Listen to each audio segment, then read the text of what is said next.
Ele fez de novo, é isso mesmo. O jovem deputado do PL de Minas Gerais, Nicolas Ferreira, fez de novo. Ele produziu outro vídeo que viralizou nas redes sociais. No vídeo, ele explica sobre as injustiças cometidas sobre os presos do 8 de janeiro.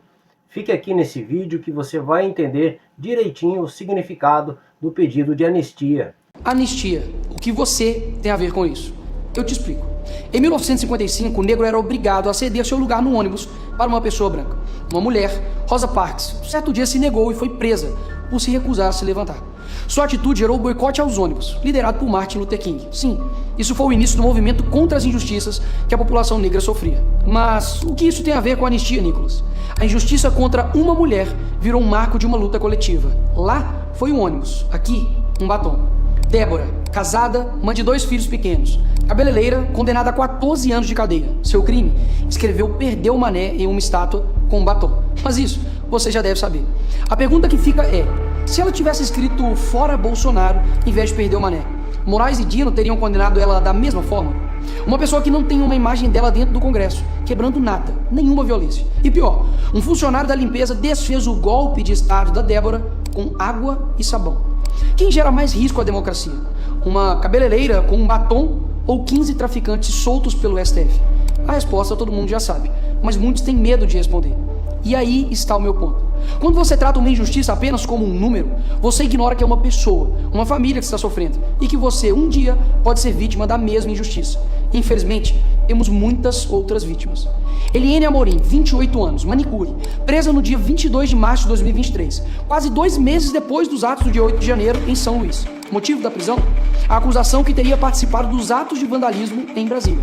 Mas até hoje, não foi apresentada nenhuma prova de que ela tenha quebrado algo, invadido prédios ou incentivado qualquer tipo de violência. Uma das páginas da denúncia mostra que a única suposta participação atribuída a ela é o fato que teria viajado para Brasília. Só isso. Ela está presa há 2 anos. Giovana, balconista, grávida de 8 meses, chegou a Brasília no fim de tarde do dia 8, entre 17 e 18 horas. Ou seja, horas depois da baderna. Foi presa na manhã seguinte, perto do acampamento em frente ao quartel-general. A PGR admite que não há provas de que Giovana tenha participado dos atos. Uma das principais testemunhas, o motorista do ônibus que a levou a Brasília, que poderia comprovar que ela chegou apenas no fim da tarde, quando os atos já tinham ocorrido, não foi autorizada a testemunhar. Adivinha? Por ordem do ministro Alexandre de Moraes. Flávio Beltrão, 58 anos, morador de rua. Ficou preso por 11 dias na Papuda. Sim, morador de rua. Como isso é possível? Simples. Já que estava sem emprego, sem abrigo e sem dinheiro, passou a frequentar os acampamentos para conseguir alimentação em um local onde pudesse dormir. No dia seguinte do dia 8, foi preso sem qualquer prova de que tenha participado de depredação, invasão ou organização de qualquer ato ilegal. Após 11 dias preso na Papuda, conseguiu liberdade com tornozeleira eletrônica. Mas o morador de rua teve de fazer uma pergunta óbvia ao juiz auxiliar do Moraes. Abre aspas. Não tenho endereço. Como vou carregar a tornozeleira? Como vou pagar a multa se não tenho nem dinheiro para comer? Ezequiel Ferreira Luiz, pai de 6 filhos e condenado a 14 anos de prisão pelo STF. Motivo? A presença dentro de um prédio sem qualquer registro de que tenha destruído algo ou ameaçado alguém. A simples presença foi motivo de receber uma pena maior do que muitas aplicadas a traficantes, homicidas e estupradores. Paulo Gabriel da Silveira, vendedor de bandeiras, chegou dia 8 às 21 horas em Brasília, vindo de Goiás, comprou 10 bandeiras do Brasil para vender e pagar a pensão do seu filho. No outro dia, vendeu apenas 3 e em frente ao quartel-general foi preso, junto com outros manifestantes. A defesa apontou que o rastreamento do celular comprova que ele chegou em Brasília depois que tudo aconteceu e que jamais esteve nas cenas dos atos. Mesmo assim, foi levado a Papuda e passou 3 meses preso. Foi processado e agora condenado pelo STF pela prática do crime de associação criminosa. Todos esses estão sendo tratados como se fossem inimigos da democracia. Logo, no país que a maior apreensão de dinheiro em espécie foi feita na casa de Gedel Vieira, 51 milhões de reais, foi condenado a 14 anos de cadeia e já está em prisão domiciliar. Logo no mesmo país que um condenado a 400 anos por corrupção, Sérgio Cabral, e fica preso menos de 7 anos e já está solto. Tem proporcionalidade nessas condenações? Mas deixa eu esclarecer ainda mais. Já está bem claro que a justiça tem lado. E se você usa vermelho, tudo bem.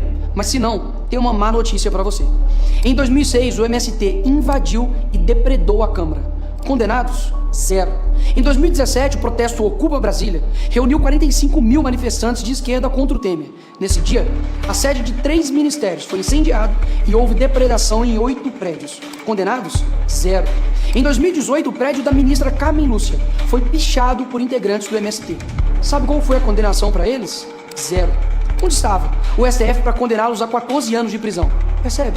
Não há justiça, muito menos senso de proporção nas condenações. É mera e pura vontade de acabar com a vida de pessoas.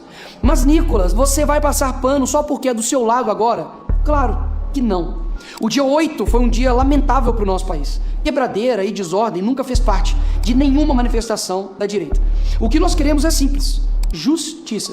E justiça é punir sem vingança, mas dar a cada um que é seu, nem mais nem menos.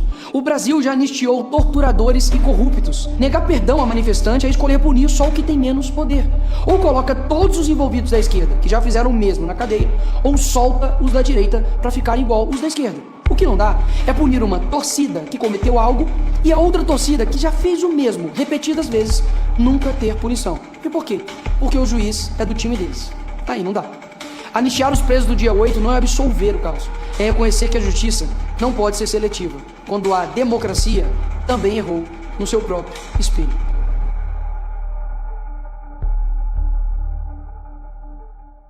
Não estamos passando pano para quem quebrou ou depredou os bens públicos, que já foram quebrados e depredados tantas vezes pela esquerda. Estamos pedindo, através dessa anistia, punições justas. Assista às análises do programa Pingo nos Is sobre o assunto e deixe a sua opinião. Um vídeo de Nicolas Ferreira em prol do projeto da anistia viralizou nas redes sociais e ultrapassou 36,6 milhões de visualizações em menos de 20 horas. Para justificar a importância do perdão, o parlamentar usou principalmente o exemplo da cabeleireira Débora Rodrigues dos Santos, que escreveu, com batom, a frase "perdeu mané" em uma estátua em frente ao prédio do STF. Nicolas condenou os atos de vandalismo na Praça dos Três Poderes, mas ressaltou o exagero da pena proposta e afirmou que há acusações vazias, muitas vezes sem provas concretas.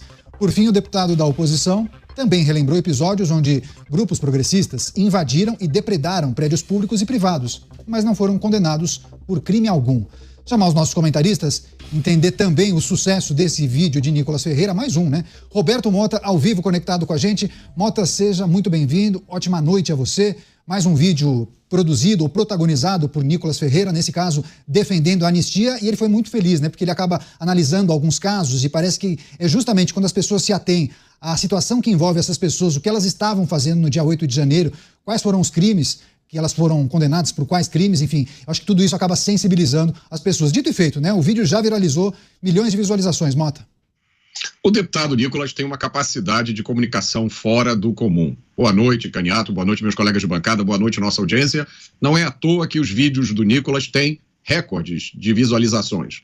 É fácil entender o que ele diz. Ele chama atenção para aspectos pouco explorados sobre alguns temas.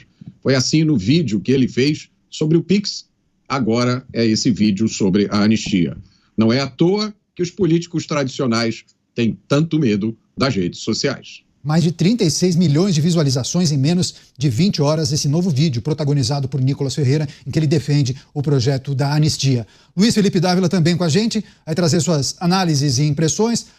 Dávila, seja bem-vindo, ótima noite a você. O deputado adota aquela mesma estética, É um vídeo relativamente simples. Fundo preto, ele de camiseta preta também, uma linguagem direta. E, nesse caso, ele traz os aspectos que envolvem as condenações do dia 8 de janeiro, sempre fazendo uma comparação que a pessoa estava fazendo no dia, quais foram os crimes em que ela foi condenada, enfim, trazendo para o público, levando para o público, fazendo aquela reflexão sobre talvez um julgamento de baseada, a falta da individualização. É isso mesmo, Caniato. Boa noite a você, ao Mota, ao Beraldo e à nossa querida audiência. Nicolas Ferreira tem a habilidade de ser um grande comunicador porque as suas histórias contam histórias de pessoas, como as pessoas são tocadas pela injustiça. E aí todo brasileiro pode ver nos exemplos de Nicolas as injustiças sofridas por um sistema que foi aparelhado pelo corporativismo. Portanto, conecta com as pessoas e aí o grande êxito da sua grande habilidade como comunicador. E o que ele está contando nessas histórias são as injustiças cometidas comprometidas com pessoas que foram à manifestação e que, se tivessem tido, Caniato, o devido processo legal, o direito à ampla defesa, a individualização de penas, essas barbaridades não teriam acontecido como pessoas, como é o caso da Débora dos Santos, a que se tornou a mais famosa, a nossa cabeleireira, né? Então, essa história conecta com as pessoas. E por que é tão importante as visualizações neste momento? Porque é o momento no qual a oposição está se mobilizando para conseguir o número de assinaturas para levar o projeto de anistia diretamente ao plenário para votação. Estamos quase lá, faltam umas 80 assinaturas. Então, o vídeo vem em boa hora para mobilizar a opinião pública pressionar os seus representantes e os seus representantes assinarem a petição para levar essa votação ao plenário o mais rápido possível. Não dá mais para esperar as injustiças cometidas com pessoas que manifestaram a sua opinião sem quebradeira e foram condenadas a penas exorbitantes de mais de 14 anos de prisão. Está na hora de se fazer justiça e de resgatar a credibilidade do Estado Democrático de Direito, do devido processo legal e do direito à ampla defesa. E a narrativa utilizada pelo deputado Nicolas Ferreira ajuda a mobilizar as pessoas. Afinal de contas, Caniato, a democracia só funciona quando a sociedade civil se engaja para pressionar a classe política. E é isso o que o deputado conseguiu atingir, mais uma vez, com grande êxito. Pois é, se a gente olha para o retrovisor e se lembra do outro vídeo publicado pelo Nicolas, né, que tratava daquela suposta investigação do governo em relação às movimentações de PIX, acabou dando certo naquela ocasião. O governo voltou atrás naquela medida. Chamar o Cristiano Beraldo também com a gente. Beraldo, seja bem-vindo, ótima noite a você. Em destaque o vídeo publicado por Nicolas Ferreira, em que ele defende a anistia, vídeo que já viralizou dezenas de milhões de visualizações em menos de um dia. Beraldo. Boa noite, Caniato. Boa noite, Dávila Mota. Boa noite à nossa audiência que nos prestigia diariamente aqui nos Pingos nos Is. O deputado Nicolas Ferreira, ele conseguiu decifrar um modelo de comunicação extremamente eficiente que não apenas comunica bem as ideias que ele quer passar, mas, sobretudo, conseguem utilizar de forma favorável os algoritmos das redes sociais. Todos nós sabemos que há ali, por trás desses algoritmos, um certo ar de mistério, né? Por que determinados vídeos sobre um assunto vão tão bem e outros não? E havia também, era de conhecimento público, que redes sociais vinham limitando o alcance de determinados conteúdos conforme o viés desse conteúdo ou desses conteúdos. E isso agora parece ter sido superado. Esse reposicionamento das redes sociais, que ficou muito evidente com a vitória de Donald Trump, vários foram ali se fazer um meia-culpa ou reconhecer erros cometidos, até dizendo que por pressão do governo Biden, isso obviamente era uma conduta que era espelhada em outros países, aconteceu no Brasil demais, sobretudo em período eleitoral, e agora Nicolas Ferreira vem demonstrando que os conteúdos de direita também podem ter um alcance impressionante, e é isso que ele conseguiu com mais esse vídeo. A pauta é uma pauta que já está aí no cenário, na mente das pessoas no Brasil inteiro, porque a repercussão destes casos, a discrepância das penas que vêm sendo aplicadas em pessoas presas a partir do 8 de janeiro, vem ficando muito evidente e desafiando a percepção que a própria Corte Constitucional quer que a população tenha dela própria. Veja, boa parte do que nós estamos assistindo hoje, de comportamentos que a gente, por várias vezes, acha que são inadequados por parte de ministros, vem a partir dessa superexposição das figuras dos ministros e da própria Corte Constitucional diante do público, através não só da TV Justiça, mas de entrevistas, participação em eventos internacionais, viagens e tal. E agora é justamente este instrumento da opinião do grande público que vem pressionando de uma forma bastante contundente tanto a Corte quanto a Câmara dos Deputados. Esse é um caso que me parece não haver dúvidas. A dúvida que existe é por que este PL da anistia não foi colocado em discussão e foi para votação ainda. É estratégia da oposição, que ainda está angariando apoio, ou, como é o que parece, já há apoio suficiente, mas há uma resistência dos governistas para que esse projeto ande na casa. Por que os políticos da esquerda que usufruíram de anistia no passado agora influenciam seus eleitorados para fazer movimentos contra a anistia? Só porque eles são do espectro de direita da política? Eles merecem serem perseguidos, presos, torturados e mortos dentro de uma prisão? Cadê a humanidade desse pessoal?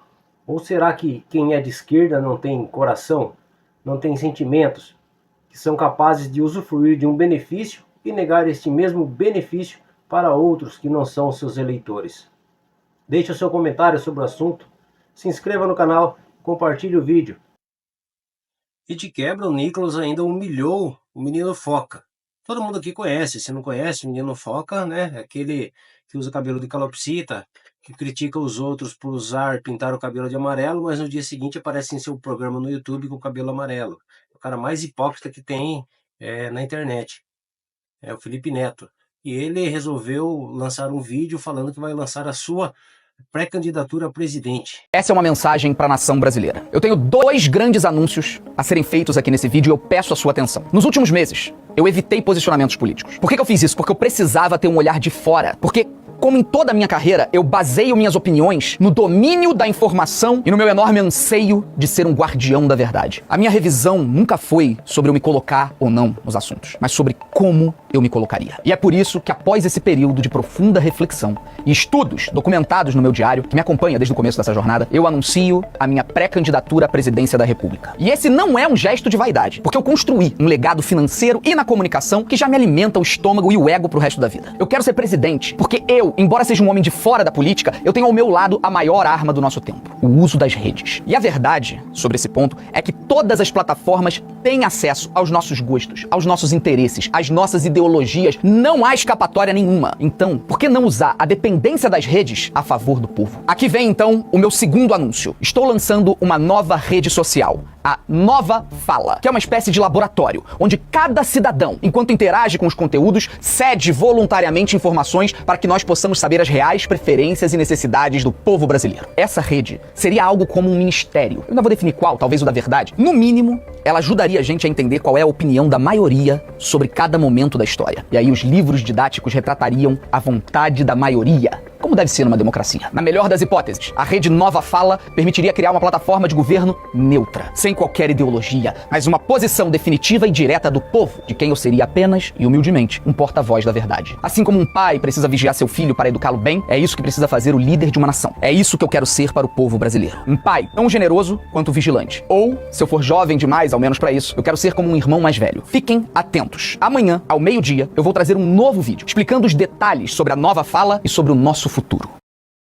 Né? Ele que ficou alguns meses calado porque não queria mais se envolver com política, agora veio e soltou essa, que vai ser pré-candidato a presidente.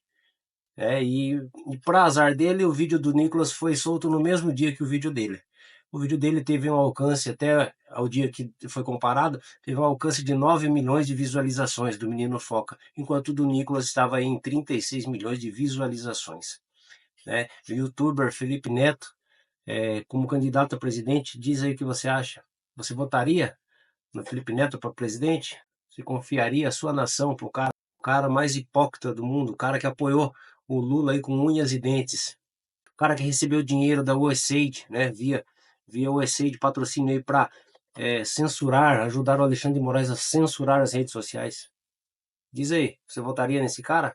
Comente nos comentários aqui embaixo.